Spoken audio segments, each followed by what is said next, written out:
They laughed when they fired me, not quietly, not behind polite smiles or whispered apologies. They laughed openly, comfortably, like my humiliation was part of the meeting agenda. Across the long conference table, in a room full of glass walls and leather chairs, I stood there, holding a thin cardboard box filled with everything I owned from that place. My notebook, a cheap pen, a framed photo I couldn't afford to replace. While I tried to keep my hands from shaking, they leaned back in their chairs, exchanging smirks like this was entertainment. One of them even joked about how resilient I'd need to be. Another laughed harder. No one stopped it. No one defended me. No one looked away. They watched as I packed my career into a box and walked out broke, embarrassed, and invisible. But here's what they didn't understand in that moment.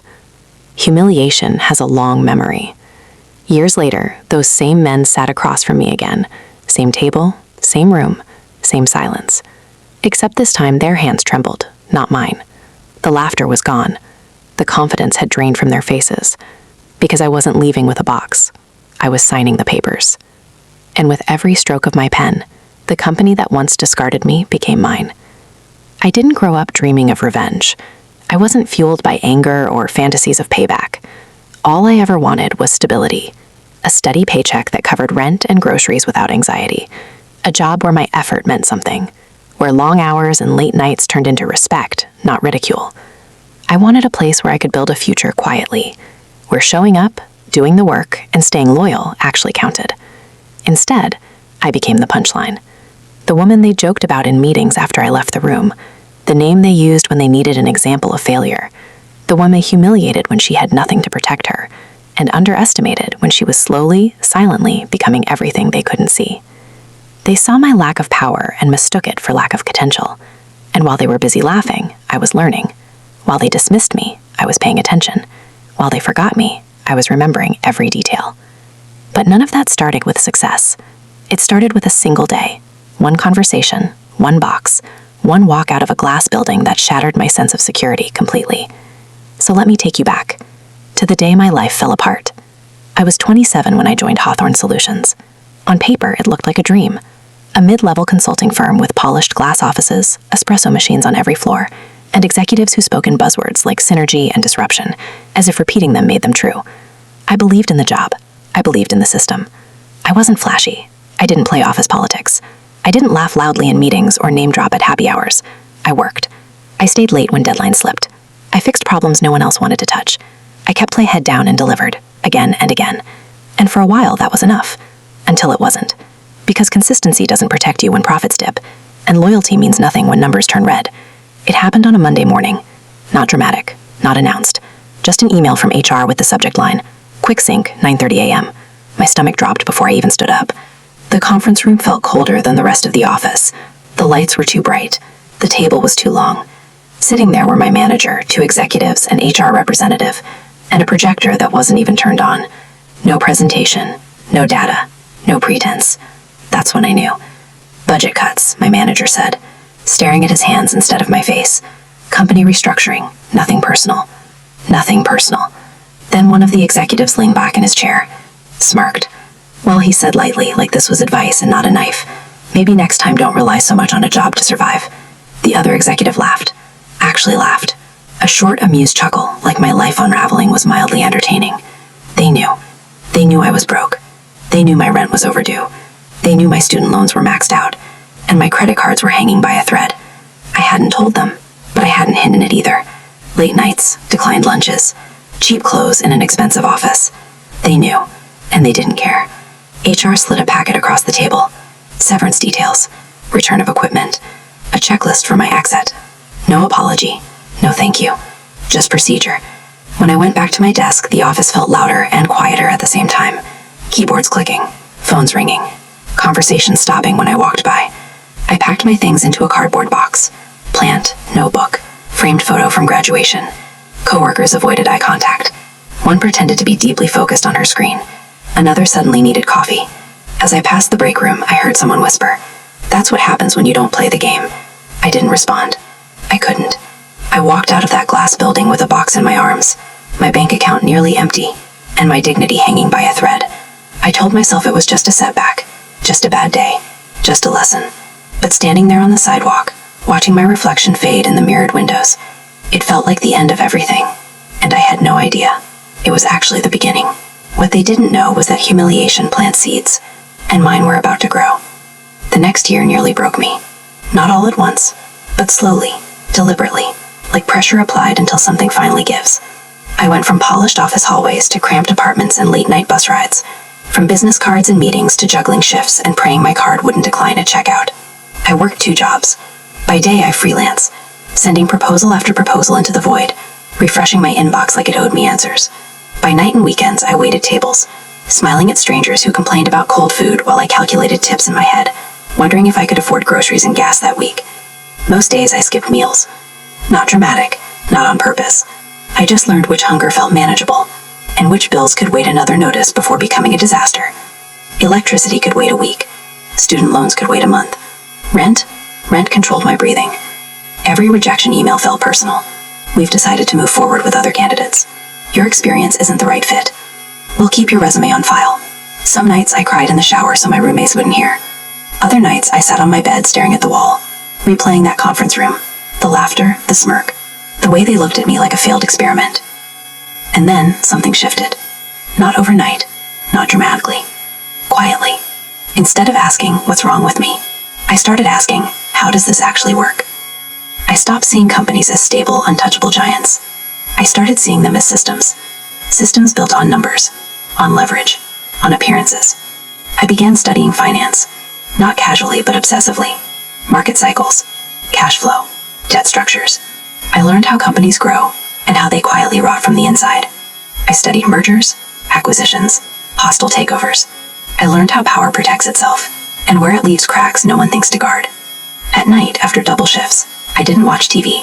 I read balance sheets, case studies, stories of companies that looked unstoppable until they weren't. I realized something terrifying and liberating at the same time. The people who fired me weren't brilliant. They were insulated. While they were still laughing in corner offices, still holding meetings about culture and vision, still believing they were untouchable, I was rebuilding from the ground up. No ego, no safety net, no illusions, just hunger. Because survival changes you. And somewhere between exhaustion and obsession, survival turned into strategy. I wasn't just trying to get back on my feet anymore.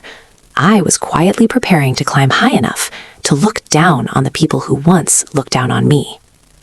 5 years later, I wasn't just surviving. I was unrecognizable, even to myself. The desperation that once ruled my life had been replaced with discipline, the fear with focus. I had stopped chasing stability and started building leverage. I founded my own consulting firm. Not flashy, not loud, just effective. No glass offices, no ego-heavy executives, no empty buzzwords on the walls. We were lean, digital, and ruthlessly efficient. While firms like Hawthorne spent millions on appearances, I invested in systems, automation, talent that cared more about outcomes than politics. We worked remotely, globally, around the clock. Clients didn't come because of a brand name. They came because we delivered results. One by one, contracts grew. Referrals followed. Retention climbed. My firm didn't explode overnight. It compounded. Quietly, steadily, relentlessly. I kept my name off headlines and my ego out of meetings. I reinvested everything, built cash reserves, learned when to move fast and when to wait. I remembered what it felt like to be disposable. And I made sure I never built a company that treated people that way. Then one afternoon, between calls, coffee gone cold beside my laptop, an email landed in my inbox. I almost ignored it, until I read the company name. The same mid-level consulting firm, the same polished glass offices, the same place that laughed while I packed my life into a cardboard box. My heart didn't race. It stilled. I read the details slowly. They were struggling. Leadership turnover, outdated systems, major clients quietly walking away, margins collapsing. They weren't thriving. They were drowning and looking for a lifeline. They didn't recognize my name at first. Why would they? I had built everything they dismissed without their approval, their connections, or their permission. The meeting was scheduled. And 5 days later, I walked into the same building. Same lobby. Same security desk. Same sterile scent of ambition and anxiety. But this time, I wasn't nervous. I wasn't hopeful. I wasn't asking for anything. I was wearing confidence like armor. The conference room door opened. Same table. Same chairs. Same view. But the energy had shifted. Their smiles froze when they realized who I was. Recognition flickered across their faces, slow, painful, undeniable.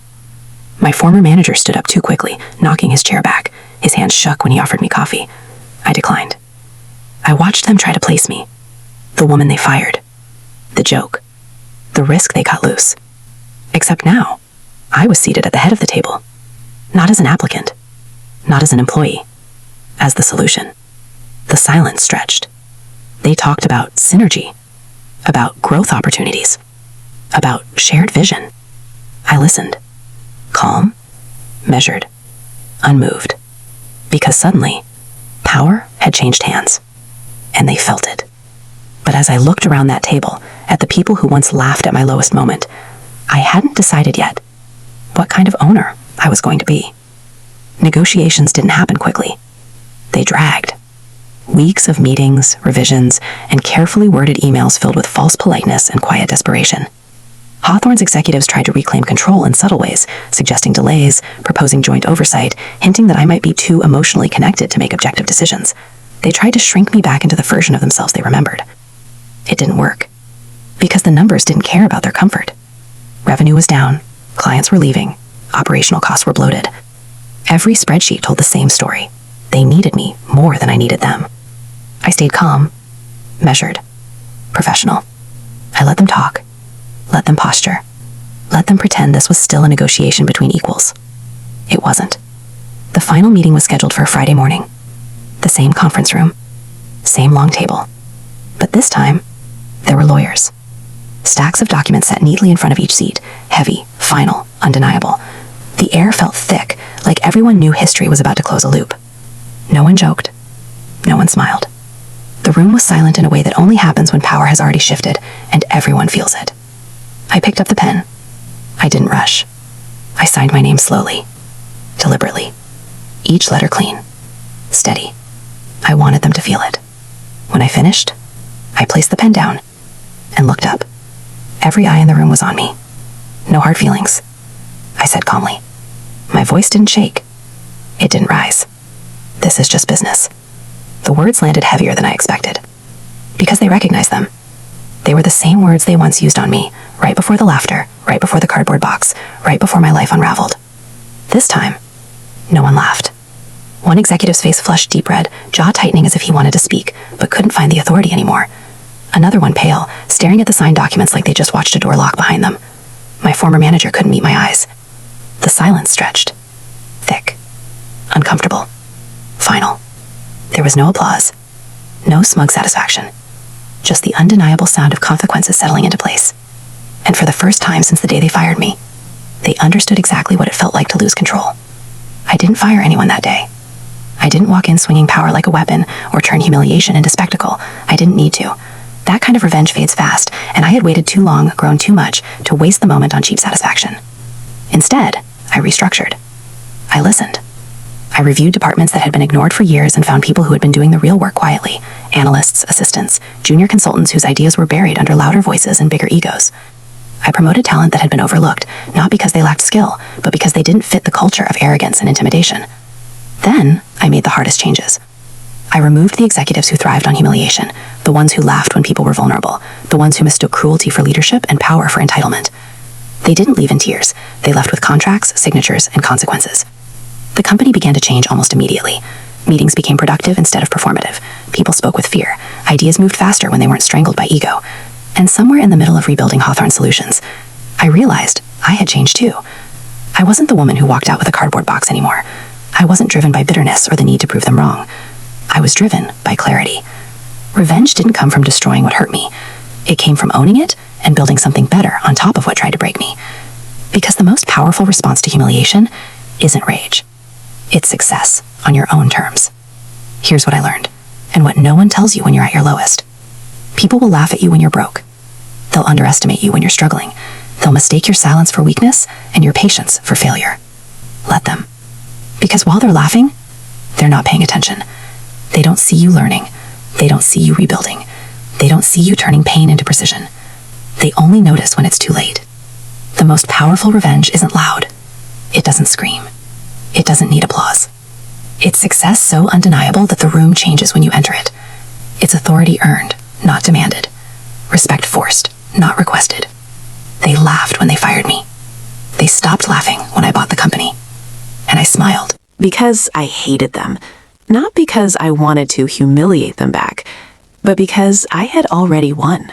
Not just the company, my confidence, my power, my future. And that kind of victory, it lasts.